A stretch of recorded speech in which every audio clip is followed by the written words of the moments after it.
श्रीमान योगी आदित्यनाथ जी, यूपी के उप मुख्यमंत्री श्री केशव प्रसाद जी मौर्य, श्री ब्रजेश जी पाठक, यूपी के एनआरआई और investor promotion minister Shri Nand Kumar ji गुप्त नंदी जी, मेंबर राज्यसभा श्री ब्रिजलाल जी, विधायक सरोजनी नगर डॉक्टर राजेश्वर सिंह, विधानसभा और विधान परिषद के सभी सम्मानित सदस्यगण, हमारे डीआरडीओ के साइंटिस्ट और यहाँ मौजूद अधिकारीगण, देश भर के मौजूद सारे टेक्नोक्रेट्स, देवियों व सज्जनों, सबसे पहले तो मैं क्षमा चाहता हूँ कि अपरिहार्य कारणों से चाहते हुए भी मैं समय से उपस्थित नहीं हो पाया। मैं जानता हूँ कि हमारे मुख्यमंत्री योगी जी को बहुत ही आवश्यक कार्यक्रम से गोरखपुर जाना था, लेकिन केवल इस कार्यक्रम की महत्ता को समझते हुए इसमें उनको विलंब हुआ है, फिर भी वो यहाँ पर मौजूद हैं। साथियों, आज लखनऊ में BrahMos integration and testing facility centre के उद्घाटन के शुभ अवसर पर मैं आप सबसे बातचीत करते हुए बेहद प्रसन्नता की अनुभूति कर रहा हूं। मेरी बड़ी इच्छा थी कि मैं स्वयं उपस्थित होकर आप सबके बीच मैं रहूं, आप सबसे मैं सीधा संवाद करूं, पर मैं क्यों नहीं आ पाया यह बात आप सभी जानते हैं। अभी जिस परिस्थिति से हम गुजर रहे हैं उसे देखते हुए मेरा दिल्ली में रहना यह अति आवश्यक था, इसलिए मैं वीडियो कॉन्फ्रेंसिंग के माध्यम से आप सभी से जुड़ रहा हूं। मैं भले ही आपके बीच नहीं आया, लेकिन अपने उत्साह के माध्यम से आप मुझ तक जरूर पहुंच गए हैं। यह अपने आप में एक संदेश है कि चाहे हम किसी भी परिस्थिति में रहें, यह देश चलता रहेगा और हमारा काम नहीं रुकेगा। किसी भी स्थिति में हमारा संवाद नहीं टूटेगा। साथियों, आज का दिन हमारे शहर लखनऊ और हमारे राज्य उत्तर प्रदेश और हमारे पूरे देश के लिए एक ऐतिहासिक दिन है।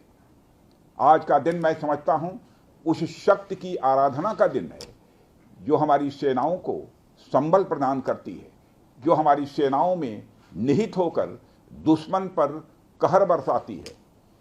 आज का दिन मेरे लिए व्यक्तिगत रूप से बहुत ही महत्वपूर्ण है, क्योंकि मैंने अपने शहर लखनऊ के लिए एक सपना देखा था कि मेरा शहर भारत के डिफेंस सेक्टर को मजबूत करने में एक बड़ा योगदान दे।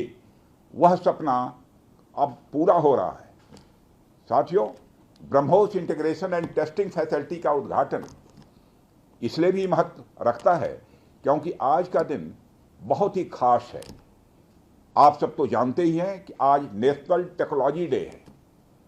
आज ही के दिन 1998 में श्रद्धेय अटल बिहारी वाजपेयी जी के नेतृत्व में हमारे वैज्ञानिकों ने पोखरण में परमाणु परीक्षण करके दुनिया को भारत की ताकत दिखाई थी, और वह परीक्षण हमारे साइंटिस्ट, इंजीनियर्स, डिफेंस पर्सनल और कई अन्य स्टेक होल्डर्स के अथक प्रयासों का ही परिणाम था।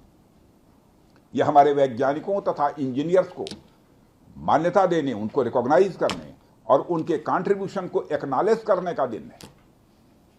मुझे अच्छी तरह याद है जब मैंने इसका शिलान्यास किया था, उस समय माननीय मुख्यमंत्री श्री योगी आदित्यनाथ जी भी थे।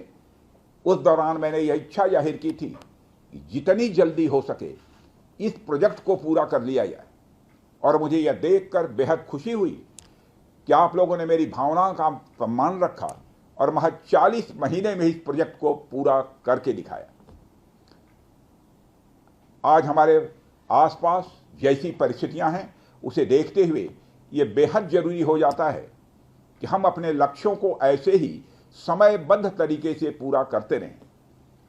इस मौके पर मैं उत्तर प्रदेश के माननीय मुख्यमंत्री श्री योगी आदित्यनाथ जी का विशेष आभार प्रकट करता हूं। यदि इतने कम समय में ब्रह्मोस की इंटीग्रेशन एंड टेस्टिंग फैसिलिटी की स्थापना हो सकी तो इसके पीछे योगी जी का बहुत बड़ा योगदान है। मैं डीआरडीओ, हमारे वैज्ञानिक, हमारे इंजीनियर्स और इस प्रोजेक्ट से जुड़े हर व्यक्ति और संस्था को मैं हृदय से बधाई देता हूं। आप लोगों ने दिन रात मेहनत करके इस इंटीग्रेशन एंड टेस्टिंग फैसिलिटी को खड़ा किया है।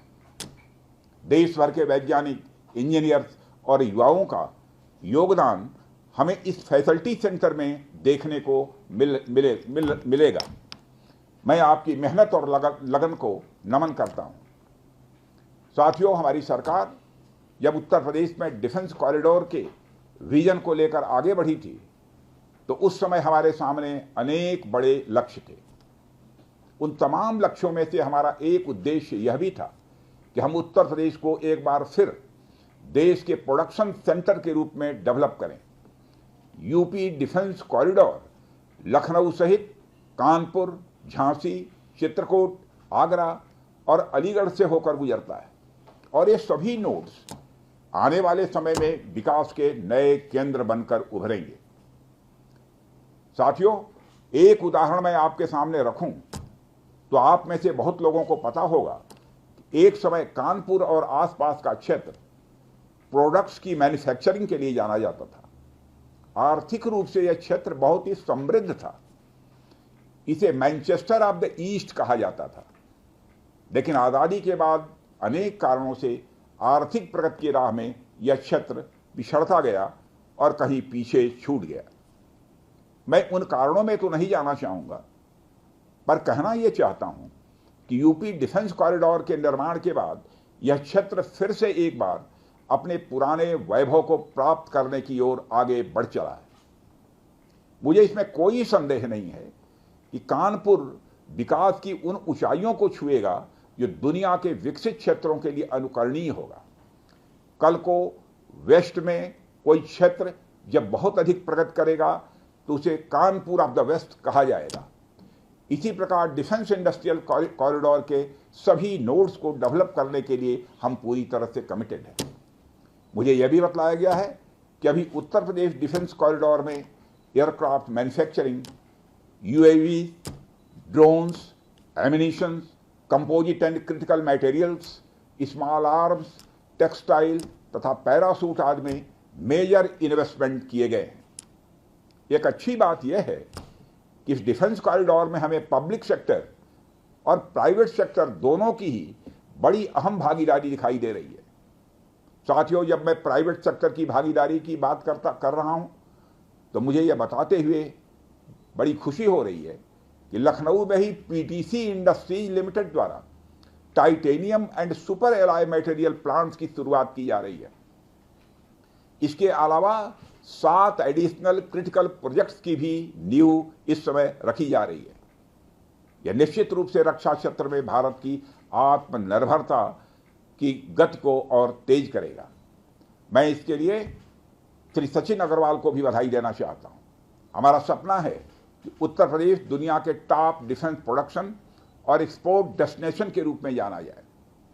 आज जो ब्रह्मोस फैसिलिटी शुरू हो रही है, मैं समझता हूं वह यूपी डिफेंस कॉरिडोर का यह गौरव होगा।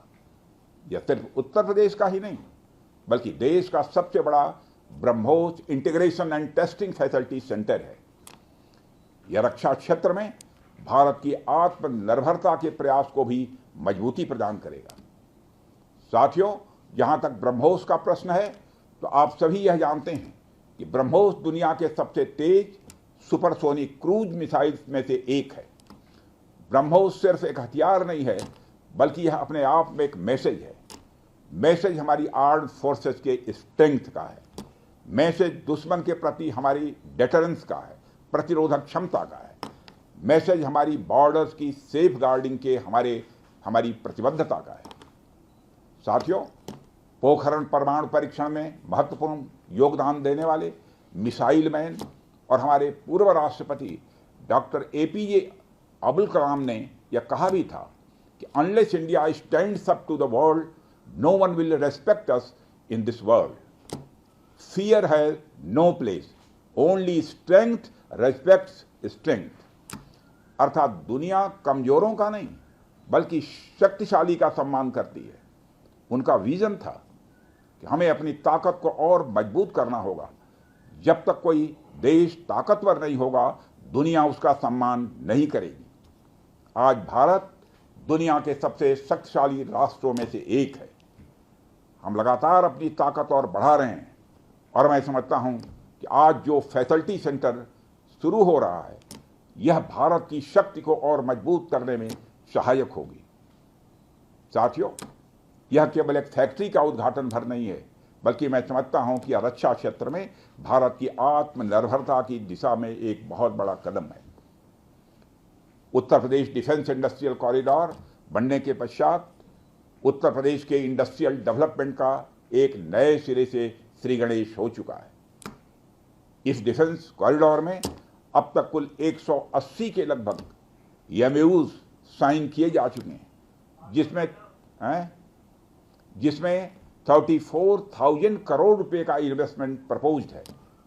आपको यह जानकर खुशी होगी कि अभी तक 4,000 करोड़ रुपए का इन्वेस्टमेंट किया भी जा चुका है। साथियों, टेक्नोलॉजी डे के दिन इस हाई टेक्नोलॉजी प्लेटफॉर्म फैसिलिटी को इनागुरेट करना अपने आप में एक लैंडमार्क डे है, परंतु इसके साथ साथ यह भारत की नई इनोवेटिव एनर्जी को भी दिखाता है, जिसको हमने पिछले कुछ सालों में गति देने का प्रयास किया है। हम सब जानते हैं कि इस समय टेक्नोलॉजी के क्षेत्र में, खासकर critical high and frontier technology के क्षेत्र में बड़ी तेजी से बदलाव आ रहा है। चाहे सिविल सेक्टर हो या डिफेंस सेक्टर, आज रोज नई नई टेक्नोलॉजी सभी प्रकार के प्रोडक्ट्स या सर्विसेज में क्रांतिकारी परिवर्तन ला रही हैं। हमारे जीवन का कोई भी ऐसा कार्य क्षेत्र नहीं है जहां टेक्नोलॉजी हमें डिसरप्टिव तरीके से प्रभावित न कर रही हो। जदि आपंक आम भिडी भल लगा तेब आम चैनल को लाइक, शेयर और सब्सक्राइब करने को जमा भी भूलु नहीं।